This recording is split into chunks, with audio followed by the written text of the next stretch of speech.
ওদের ভয় পেয়ে এরকম হচ্ছে।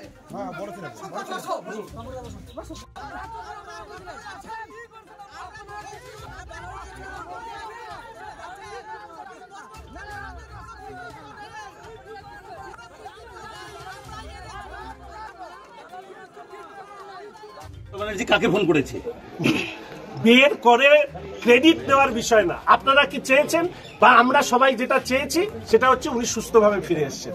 সুস্থভাবে ফিরবার রাস্তা বা পথ, সেই পথ দেশে এই মুহূর্তে যে সরকার আছে তারা করেছে। ফলে এই কাজটা তারাই এটা করেছে, ফলে দেশের প্রধানমন্ত্রী, দেশের প্রতিরক্ষা মন্ত্রী, বিদেশ মন্ত্রী, তাদের উপরে এই বিষয় বর্তায়। এটা তো কোনো ব্যক্তিগতভাবে কোনো বিষয় নিয়ে সাফল্য নিয়ে লাফালাফি করা হচ্ছে না, এটা রাজ্যেরও বিষয় নয়। আর সব থেকে বড় কথা দেখুন, দাবি তো অনেকেই কেউ করতে পারে, কেউ বলতেই পারে যে ভূমিকা সিং এর সাথে তিনি ফাইটার প্লেন চালিয়েছে, কেউ বলতে পারে কর্নেল সোফিয়া গিয়ে তিনি অপারেশন সিন্দুরে অংশগ্রহণ করেছেন।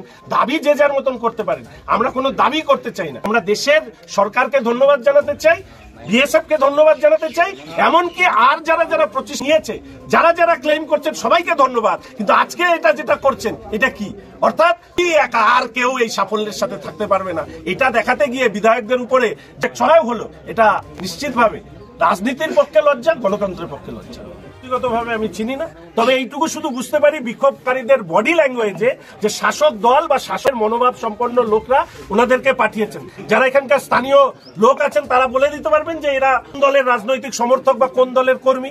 ফলে গ্রামবাসী বলবেন না যেন বিক্ষোভ দেখাচ্ছেন, তারা আসলে রাজনীতি করার জন্য বিক্ষোভ দেখাচ্ছেন। আসলে আমরা এসছি ওনাদের পরিবারের সাথে দেখা করব, এর মধ্যে সমস্যাটা তো কোথাও নেই। তাহলে সমস্যা তৈরি করা কেন হচ্ছে? আসলে বিয়ে বা একই দিনে শাহ সাহেব এবং উকিল বর্মন সাহেবের যে সেই মুক্তিতে রাজ্যের শাসক দল নিজেদের অস্তিত্ব বাঁচানোর জন্য আজকে এই ধরনের ঘটাচ্ছে। রাজ্যে তাদের মুখোশ খুলে গেছে। মুর্শিদাবাদ, মালদায় যে ঘটনা ঘটেছে, পরবর্তীকালে পহেলগাঁওর ঘটনা, দেশের প্রধানমন্ত্রী যে কঠিন পদক্ষেপ এই ধরনের সন্ত্রাসবাদের বিরুদ্ধে নিয়েছে অপারেশন সিন্দুরে, মানুষ যখন প্রধানমন্ত্রীর গান গাইছে তখন মমতা ব্যানার্জি তার রাজনৈতিক অস্তিত্ব হারিয়ে আজকে যেটা করলেন সেটা ন্যাক্কার। যে আমরা বিধায়করা শুধুমাত্র দেখা করতে এসেছি, সেখানে দাঁড়িয়ে তার দলের কে কারা পাঠিয়েছে বলতে পারবো না, তবে এইভাবে আটকানো এটা নিশ্চিতভাবে পশ্চিমবঙ্গের মানুষ ভালোভাবে নেবেন। আপনার বের শাসন ব্যবস্থা জারি হয়েছে, আমি পুলিশকেও দোষ দিতে চাই না, পুলিশ তার পরিবার নিয়ে বাঁচতে চায়, আইনের বইয়ের বাইরে তারা শাসকের আইন মেনে চলতে অভ্যস্ত। আমরা সেই পুলিশদেরও করি, যেরকম জয়রামন সাহেব, তারা যখন আইনের খাতায় কাজ করেন তাদেরকে কম্পালসারি ওই খাতায়। তো এরকম তো অনেক পুলিশ সাহেব আছেন, তারা কাজ করতে চান, পরিবারের মুখ দেখে তারা তৃণমূলের আইন মেনে। ফলে আজকে তৃণমূল এটা ঠিক করেছিল যে আমাদের পরিষদীয় দলের সাথে দেখা করতে দেবে না। আর আমরাও নাচরবাদা ছিলাম যে আমরা দেখা করব, আমরা কোনো উত্তেজনা সরাতে আসি।